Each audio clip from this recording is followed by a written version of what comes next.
Okay, hi everyone. So let's see the syllabus. इस first topic को छोड़ दिया जाए यूनिट फर्स्ट में सुपरपोजिशन ऑफ एप्टीट्यूड्स, ये हम बाद में करेंगे। तो कितना पोर्शन हमने कर लिया है यहाँ पर ध्यान से देखिए। States of a quantum mechanical system done, representation of quantum mechanical states done, properties of quantum mechanical aptitude done, operators and change of state done, postulates. और पोस्टुलेट्स के अंदर ही आपने ध्यान से देखा होगा तो एसेंशियल डेफिनेशन वाला पार्ट हमने कवर किया था। एंड कम्यूटेशन रिलेशन पे हम बाद में आएंगे, है ना, कम्यूटेशन रिलेशन पे हम बाद में आएंगे। एंड अभी हम करेंगे quantum conditions and uncertainty relation. Okay, so ये है हमारा topic, quantum conditions and the uncertainty relation.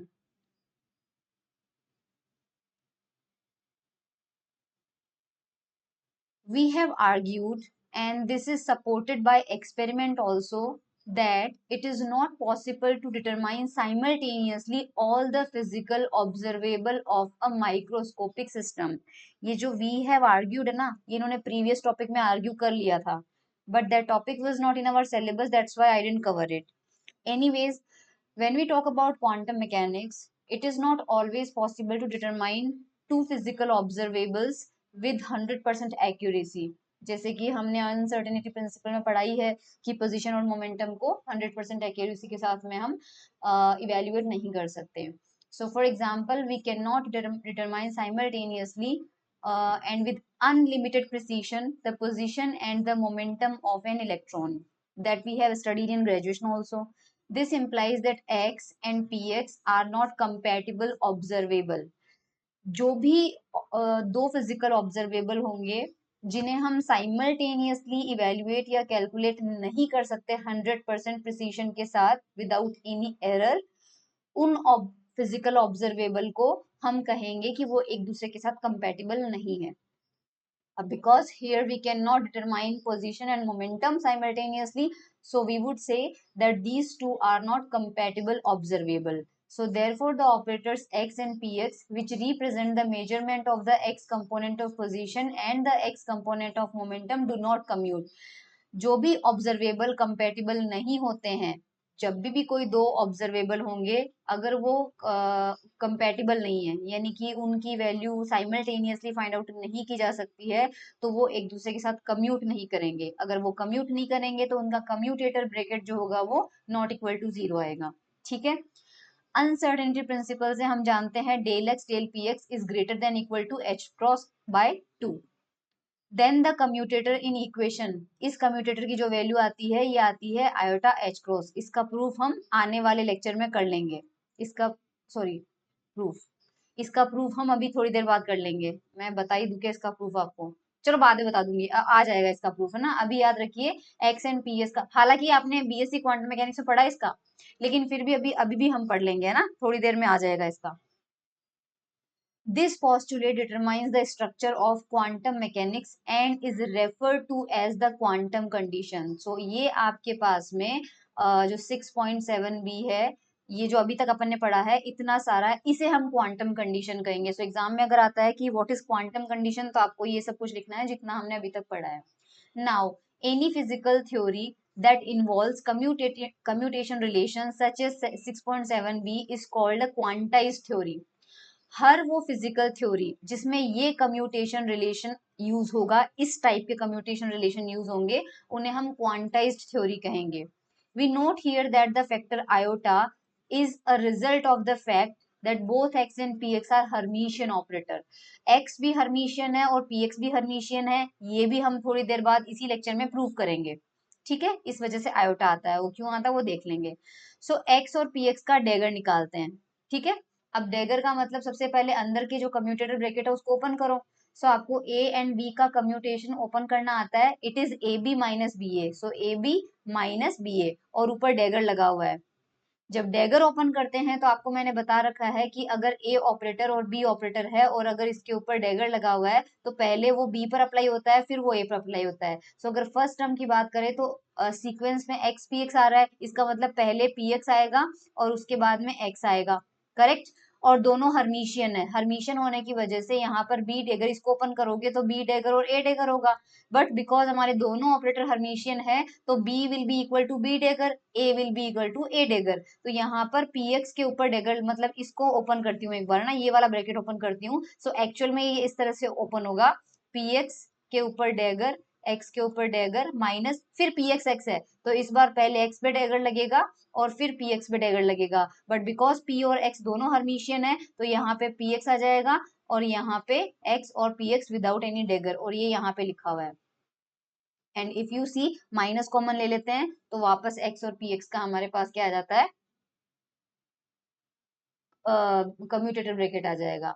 Hence RHS of 6.7b, ये RHS iota H cross must also change sign under Hermitian conjugation. तो जैसे हमने एक्स पी एक्स का ये Hermitian conjugation लिया तो हमारे पास नेगेटिव साइन आया, तो हम ये कह रहे हैं कि 6.7b में आपने एक्स पी एक्स का ही लिया है, सो अगर हर्मिशियन कॉन्जुगेशन अपन इसमें अप्लाई करते हैं तो उसका साइन चेंज होना चाहिए।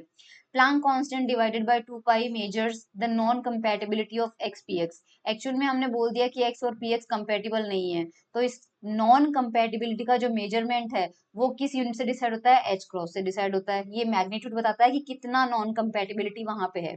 इन क्लासिकल फिजिक्स में एक्चुअली ये जरूरत नहीं पड़ती है, क्योंकि जो मैग्नीट्यूड्स इन्वॉल्व होते हैं क्वांटिटीज के वो बहुत लार्ज होते हैं, तो उस कंडीशन में एक्स और पी एक्स जो होते हैं वो कंपेटिबल बन जाते हैं। So in classical mechanics they are compatible, but in quantum mechanics they are not compatible. And as a consequences of the smallness of h cross, क्योंकि क्लासिकल मैकेनिक्स में एच क्रॉस की वैल्यू बहुत छोटी हो जाती है तो इट टेंस टू जीरो। अगर इट टेंस टू जीरो आ जाता है तो एक्स पी एक्स का कम्यूटेशन रिलेशन से जीरो मिल जाएगा, वो कम्यूट कर जाएंगे और वो कंपेटिबल ऑब्जर्वेबल हो जाएंगे। The quantum condition 6.7b can be justified by analogy or to classical mechanics. Here we will only sketch the argument. A complete derivation is given in appendix 5. Complete derivation हमें करना भी नहीं है। A fundamental relation of classical mechanics is the Poisson bracket. आपने classical mechanics जो है वो semester 1 के अंदर पढ़ा है, मैंने पेपर अपलोड कर दिया है। आप लाग्रांजेस ब्रैकेट और पाइसन ब्रैकेट के बारे में जानते हैं। कोई भी दो फंक्शन का पाइसन ब्रैकेट किस तरह से लिखा जाता है ये आपको पता होना चाहिए। अगर नहीं पता है तो आप प्लेलिस्ट में एमएससी क्लासिकल मैकेनिक्स देख लेना, बीएससी में नहीं है ये, है ना। सो मान लीजिए हमारे पास कोई दो फंक्शन है ए एंड बी, ए भी हमारे पास एक्सपी का फंक्शन है, बी भी हमारे पास एक्सपी का फंक्शन है, ठीक है। तो इनका जो पाइसन ब्रैकेट होगा वो कर्ली ब्रैकेट से डिफाइन होता है और स्क्वायर ब्रैकेट से हमारा लाग्रांजे ब्रैकेट होता है। सो पाइसन ब्रैकेट का जो ये एक्सप्रेशन है ये क्लासिकल मैकेनिक्स में आपको मिल जाएगा और आपने पढ़ भी रखा होगा। नाउ हमारे ए और बी जो है ये हमारे फिजिकल ऑब्जर्वेबल है, ए और बी हमारे क्या है, फिजिकल ऑब्जर्वेबल है। Then in quantum mechanics they will be represented by operators. अगर क्लासिकल मैकेनिक्स में ये हमारे क्वांटिटीज है तो क्वांटम मैकेनिक्स में इनके करस्पॉन्डिंग हमारे पास क्या होंगे, ऑपरेटर होंगे, यानी कि ए के करस्पॉन्डिंग ऑपरेटर ए होगा और बी के करस्पॉन्डिंग ऑपरेटर बी होगा। And we can attempt to express the Poisson bracket in terms of these operator. हम कोशिश करेंगे कि हमारा ये जो पाइसन ब्रैकेट है, क्योंकि ये जो आर्ग्यूमेंट है, ये जो एक्सप्रेशन है, ये क्लासिकल फिजिक्स का है क्योंकि हमने क्लासिकल मैकेनिक्स में इसको पढ़ा है। अब हम सेम एक्सप्रेशन लिखना चाहते हैं क्वांटम में, तो क्वांटम में इसको लिखने का तरीका होता है कि ऑपरेटर के फॉर्म में लिखो। सो इधर ए बी का जो पाइसन ब्रैकेट है उसको हम अगर क्वांटम मैकेनिक्स में लिखना चाहेंगे सो हम इसे कम्यूटेटर ब्रैकेट के फॉर्म में लिखेंगे, और कम्यूटेटर ब्रैकेट के फॉर्म में हम जानते हैं इसको ओपन करने से क्या मिलता है, A B minus B A, and that will be proportional to Poisson bracket of A, और नीचे क्यू लिखा हुआ है, क्यू फॉर क्वांटम। तो यहाँ पर हमारे पास में क्या है, ए बी क्यू जो है it is the quantum equivalent of Poisson bracket of 6.8 A. तो 6.8 ए में आपके पास में दिया हुआ है पाइसन ब्रैकेट इन क्लासिकल मैकेनिक्स। अगर हमें यही पाइसन ब्रैकेट क्वांटम मैकेनिक्स में लेना है तो नीचे क्या लगा देंगे, क्यू लगा देंगे, वैल्यू क्या आएगी अभी पता नहीं है। सो ये क्वांटम इक्विवेलेंट होगा पाइसन ब्रैकेट का। द प्रोपोर्शनलिटी कांस्टेंट, अब हमने यहाँ प्रोपोर्शनलिटी साइन लगाया तो इसको रिमूव करेंगे तो we have to put some constant over here, और वो कांस्टेंट हमारे पास कितना होता है क्वांटम मैकेनिक्स में, आयोटा एच क्रॉस होता है। वो कांस्टेंट हमेशा ध्यान रखना कितना होगा, आयोटा एच क्रॉस होगा हमारे पास। तो अगर उस कंडीशन में हमारे पास फिर ए बी क्यू की वैल्यू निकालेंगे तो अब हम क्या करेंगे, कुछ फंडामेंटल क्वांटम कंडीशंस देखते हैं जो कि हमने क्लासिकल मैकेनिक्स में देखा था। सो क्लासिकल मैकेनिक्स वाले पेपर में आप जाके देखिएगा, हमने पाइसन ब्रैकेट जब पढ़ा था तो हमने एक्स आर और एक्स एक्स यानी X R and X S, यानी आर और एस अगर नॉट इक्वल है एक दूसरे के तो ये वैसा ही है जैसे एक्स आई एक्स जे है। और इसका पाइथन ब्रैकेट है, हमने कैलकुलेट किया था, इट वाज 0। सिमिलरली PRPS 0, और XP जो है वो डेल्टा RS आता है। ये तीनों चीजें किसमें मिलती है? क्लासिकल में। अब हमें पता चल गया अगर इनका क्वांटम वर्जन लेना है तो सबसे पहले पाइथन ब्रैकेट की जगह यानी कर्ली ब्रैकेट की जगह क्या लेना पड़ेगा? स्क्वायर ब्रैकेट लेना पड़ेगा। यहाँ पर स्क्वायर ब्रैकेट का मतलब लाग्रांजे ब्रैकेट नहीं है बल्कि कम्यूटेटर ब्रैकेट है। और ये तो 0 है तो आयोटा H क्रॉस से मल्टीप्लाई होकर भी 0 मिलेगा। ये 0 है, आयोटा H क्रॉस से मल्टीप्लाई होकर भी 0 मिलेगा, बट यहाँ डेल्टा है तो आयोटा H क्रॉस से हमें मल्टीप्लाई करना पड़ेगा। सो ये ऊपर जो तीनों एक्सप्रेशन लिखे हुए हैं these are for classical mechanics, और नीचे हमने इनके क्वांटम इक्विवेलेंट निकाल लिए हैं। ठीक है, सो हमारे पास में क्वांटम मैकेनिकल आ गए। Now once these fundamental quantum conditions are obtained, it is straightforward to calculate the commutator of two operators that depend on x and px। ठीक है, कोई प्रॉब्लम नहीं है। It gives a prescription for obtaining the quantum condition in case of operators that have a classical and okay fine। मतलब ये आपके काम का नहीं है, इसीलिए मैं तो समझ रही हूँ कि आगे इसमें कुछ है। तो थ्योरी खैर, अच्छा क्लासिकल में आपको क्या करना है कि अगर आपके पास क्वांटम मैकेनिक्स कहीं पर भी दिया हुआ है और आपको कहा जा रहा है कि ये रिजल्ट क्लासिकल मैकेनिक्स में कैसा दिखाई देता, तो कुछ नहीं करना है, एच को 0 कर दो।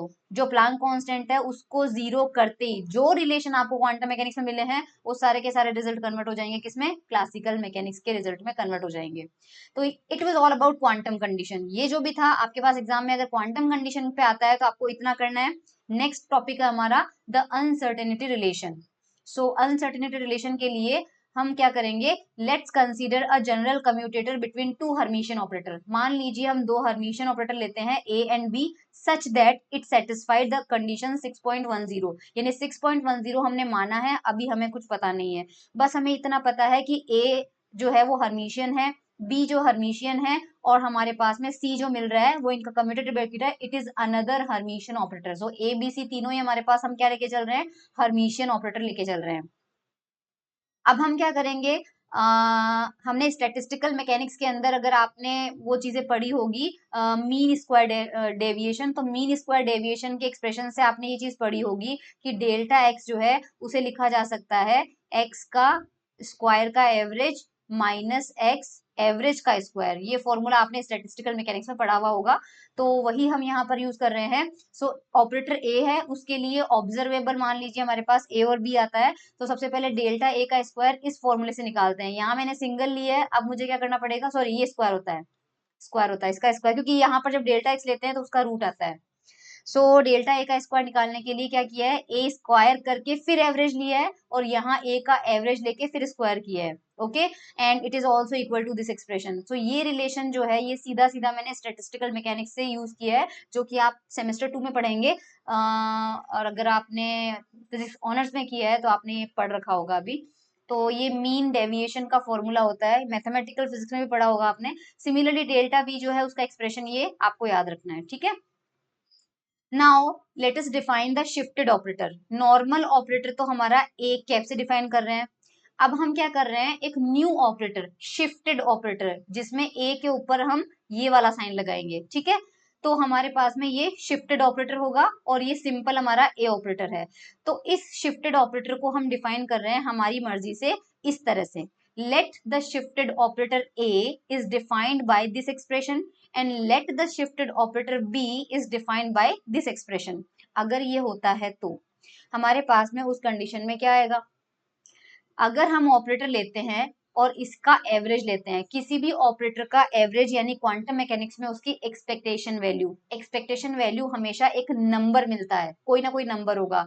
सो ये एक नंबर है, और यहाँ पर सिमिलरली अगर मैं बी के ऊपर ऑपरेटर लगाऊं तो ये भी एक नंबर होगा। So since A and B are just number, और नंबर का कम्यूटेटर हमेशा 0 होता है, इसलिए equation 6.10 retains the same values for the shifted operator a shifted b shifted will be equal to iota c shifted। कैसे? हमारे पास में अगर मुझे a shifted और b shifted निकालना है, इसका कम्यूटेटर कितना होगा? a shifted and b shifted, और इसका कम्यूटेटर अगर अपन निकालेंगे तो वो कितना हो जाएगा? a शिफ्टेड को मल्टीप्लाई करो b शिफ्टेड से, माइनस b शिफ्टेड को मल्टीप्लाई करो a शिफ्टेड से, ये इसका कम्यूटेटर हो जाएगा। अब a शिफ्टेड की वैल्यू रखो, कितनी आ रही है? a माइनस एवरेज ए, सो ये आ जाएगा a minus average A. Similarly यहाँ पे आप करोगे b की वैल्यू b माइनस एवरेज ए माइनस, फिर यहाँ पर बी ए की करोगे, कितना आ जाएगा, बी माइनस एवरेज बी, और यहाँ पे आ जाएगा ए माइनस एवरेज ए। अब यहाँ पे आप सारे मल्टीप्लाई कर लो, टर्म ए से बी मल्टीप्लाई हो जाएगा, तो हमें क्या मिलेगा, ए बी। ओके, हमें क्या मिलेगा, ए बी, लेकिन उस पे ऑपरेटर लगा हुआ है, ठीक है। और इधर से हमें मिलेगा बी ए माइनस का बी ए, और ऑपरेटर लगा हुआ है। इसके अलावा जो मल्टीप्लीकेशन में आपको टर्म मिलेंगे, इसके अलावा देखो एवरेज ए मल्टीप्लाई होगा यहाँ पर बी था, एवरेज बी से, तो that will be a number, और यहाँ पर बी जो है वो ए से मल्टीप्लाई होगा, वो भी एक नंबर होगा। सो जब हमारे पास, मतलब इसको मैं डिटेल से मल्टीप्लाई नहीं कर रही हूँ, आप इन ब्रैकेट्स को ओपन कर लेना, सिर्फ ए बी और माइनस बी ए ही आपको मिलेगा, बाकी सारे टर्म्स जो है वो कैंसिल आउट हो जाएंगे, क्योंकि एवरेज ए और एवरेज बी जहां जहां पर आए वहां वहां पर आप कोई भी नंबर ले लेना। सपोज कर लेना आपकी आपको एवरेज ऑपरेटर 2 मिल रहा है और बी जो है आपको 3 मिल रहा है, ये दो नंबर मान के और फिर इस ब्रैकेट को ओपन कर लेना, सारे टर्म्स कैंसिल आउट हो जाएंगे, सिर्फ ए बी माइनस बी ए बचेगा, क्योंकि वो दोनों ऑपरेटर फॉर्म में है। और हमने स्टार्टिंग में ही जो कंडीशन मान ली थी, ए बी का जो है ए बी माइनस बी ए, वो किसके इक्वल है, आयोटा सी के। सो यहाँ पे हमारे पास में शिफ्टेड ऑपरेटर के टर्म में भी क्या हो जाएगा, आयोटा सी ही मिलेगा। और वैसे भी आप यहाँ से अगर करना चाहो तो ये देख लो, इन दोनों का कम्यूटेटर लेना है तो इन दोनों का कम्यूटेटर ही मिलेगा, क्योंकि ये सिर्फ नंबर है। सो नंबर से कोई फर्क नहीं पड़ेगा, नंबर का कम्यूटेटर हमेशा क्या आता है, 0 आता है। नाउ डेल्टा ए का स्क्वायर, अब हमारे पास में क्या हो जाएगा, सिंपल क्या आ जाएगा, ए शिफ्टेड स्क्वायर का एवरेज आ जाएगा। अब ये हमारे पास में कैसे आया, it is clear from equation 6.11। 6.11 में आप देखो, मैं डेल्टा बी का बता देती हूँ, हमारे पास में इसका स्क्वायर देखो, so let me erase it.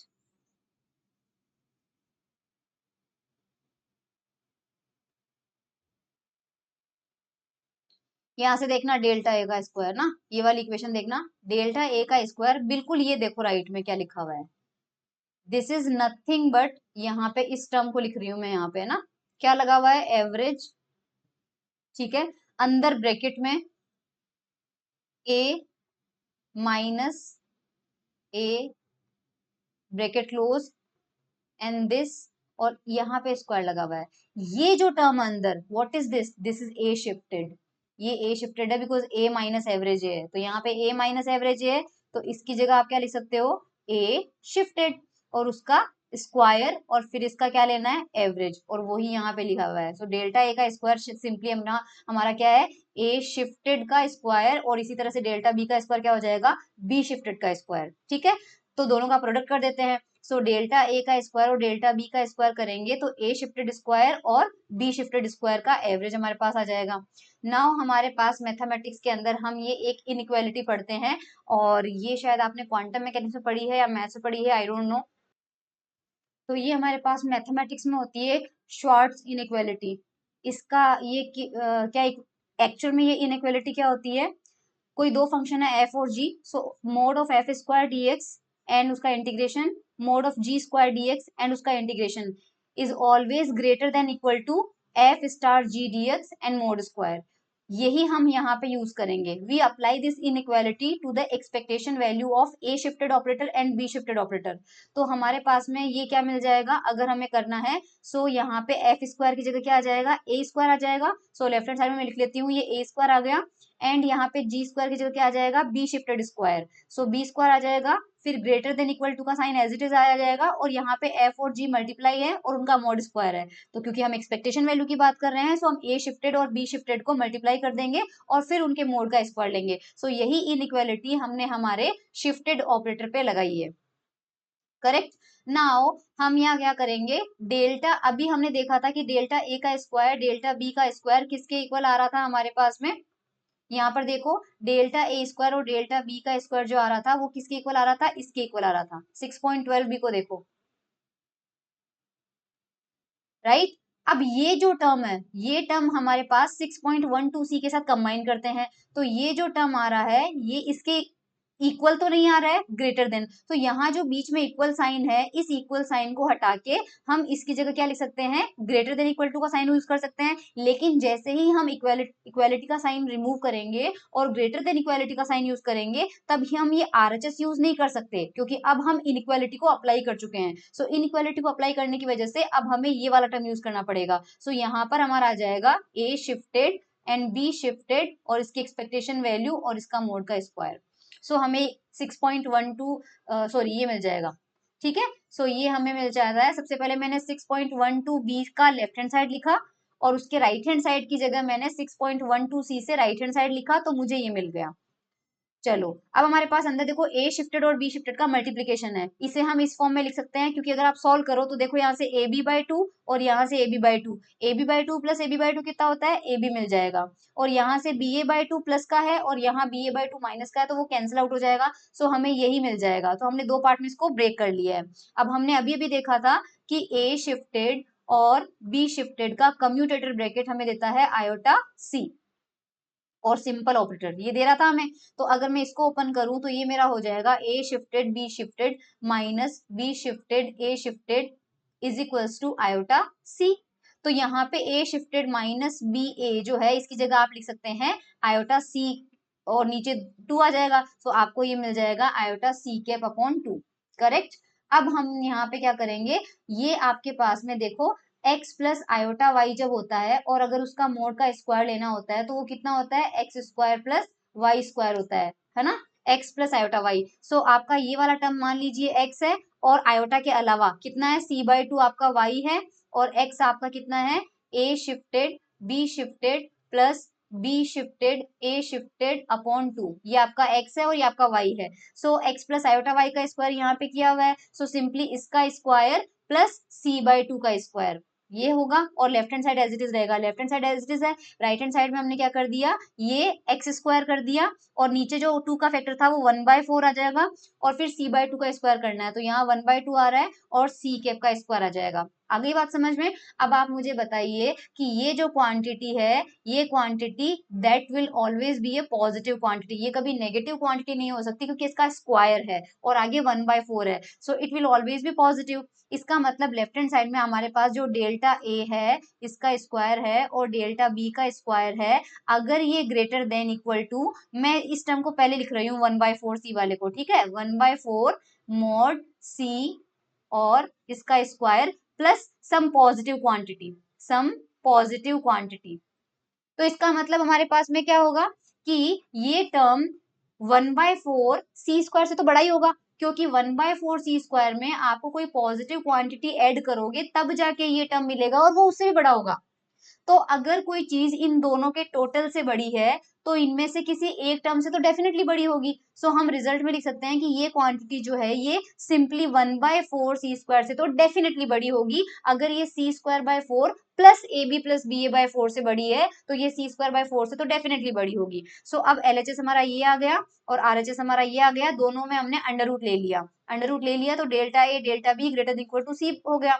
अब हम A और B की जगह x और px रखते हैं, तो A की जगह x रखते हैं, B की जगह px रखते हैं, तो लेफ्ट हैंड साइड क्या बन जाएगा, delta x delta px greater than equal to हो जाएगा 1/2 एज इट इज है और हमारा C प्राइम जो है उस कंडीशन में क्या हो जाएगा, h क्रॉस हो जाएगा, क्योंकि हमें क्वांटम कंडीशन में ये चीज पता है कि x और px का जो ऑपरेटर होता है वो क्वांटम मैकेनिक्स में कितना होता है, क्वांटम कंडीशन से हमें पता है आयोटा h क्रॉस होता है। सो हमारे पास में हमने जो लिया था ऊपर a और b is equals to iota c, so इसमें अगर अपन x रखते हैं और यहाँ पर अगर px रखते हैं तो ये आयोटा इससे कंपेयर करेंगे तो c की वैल्यू क्या रखनी पड़ेगी, h क्रॉस रखनी पड़ेगी, तो c की वैल्यू h क्रॉस यहाँ पर रखेंगे, सो c की जगह h क्रॉस रखेंगे तो हमें क्या मिल जाएगा, अनसर्टेनिटी रिलेशन मिल जाएगा। तो हमने क्वांटम कंडीशन ये यूज करते हुए अनसर्टेनिटी प्रिंसिपल का डेरिवेशन कर लिया है। That was all.